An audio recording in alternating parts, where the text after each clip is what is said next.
வணக்கம். அறம் சொல்லும் திருக்குறள் கடவுள் வாழ்த்து அதிகாரம் குறள் எண் 7. குறள் எண் 7ஐ பார்ப்பதற்கு முன்பாக திருக்குறளின் பெருமையை உணர்த்தும் பழமொழி.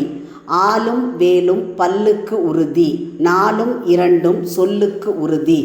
ஆலும் வேலும் என்று சொன்னால் ஆலங்குச்சி வேலங்குச்சி.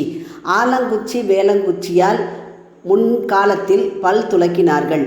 அந்த இரண்டு குச்சியும் பல்லுக்கு உறுதியாக இருந்ததைப் போல நாலும் இரண்டும் சொல்லுக்கு உறுதி. நால் என்று சொன்னால் நாலடியார், இரண்டு என்று சொன்னால் திருக்குறள்.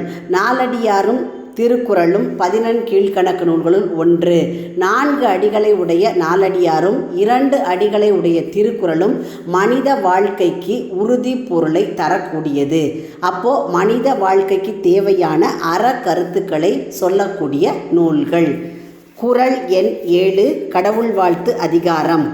தனக்கு உவமை இல்லாதான் தாழ் சேர்ந்தார்க்கு அல்லால் மனக்கவலை மாற்றல் அரிது.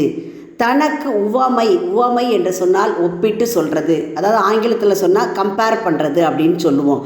தனக்கு உவமை இல்லாதான், தனக்கு உவமை சொல்ல முடியாத அளவிற்கு இந்த உலகத்திலே இருக்கக்கூடிய ஒரு உயர்ந்த பொருள் என்னன்னு கேட்டால் இறைவன். இறைவன் மட்டும்தான் யாரோடையும் ஒப்பிட்டு சொல்ல முடியாத அளவிற்கு உயர்ந்தவர். அதாவது நம்ம சாதாரணமாக பேசும்போது சொல்லுவோம், நீங்கள் அவங்கள மாதிரி இருக்கீங்க, அவங்க பேசுகிறது இப்படி இருக்குது, நீங்கள் பேசுகிறதோ அவங்க பேசுகிறதோ ஒரே மாதிரி இருக்குன்னு சொல்லி நிறைய இடங்களில் ஒப்பிட்டு சொல்லுவோம். ஆனால் ஒப்பிட்டு சொல்ல முடியாத அளவிற்கு உயர்ந்தது பரம்பொருள் ஒன்றே. இறைவன் ஒருவனே யாருடனும் ஒப்பிட்டு சொல்ல முடியாத அளவிற்கு உயர்ந்தவர்.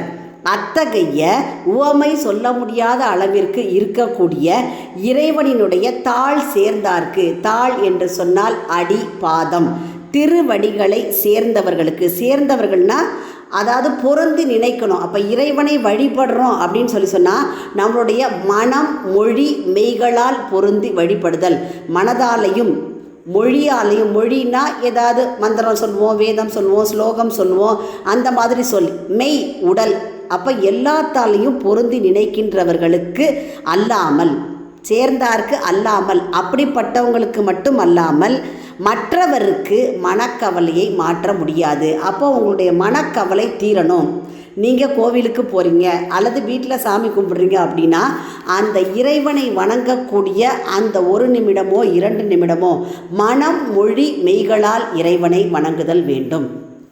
அப்போ மனதால் நினைத்து நீங்கள் சொல்லக்கூடிய பாட்டு, ஸ்லோகம் இதை சொல்லி உங்களுடைய மெய் உடம்பை அடக்கி என்ன செய்யணும்னா இறைவனை வணங்குதல் வேண்டும்.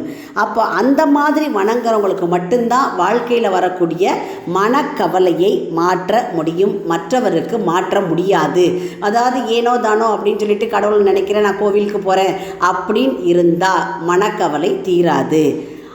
குறளின் பொருள்: தனக்கு ஒப்புமை இல்லாத தலைவனுடைய திருவடிகளை பொருந்தி நினைக்கின்றவருக்கு அல்லாமல் மற்றவருக்கு மனக்கவலையை மாற்ற முடியாது.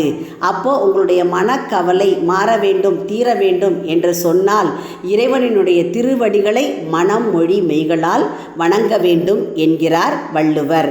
மீண்டும் குறள்: தனக்கு உவமை இல்லாதான் தாழ் சேர்ந்தார்க்கு அல்லால் மனக்கவலை மாற்றல் அரிது.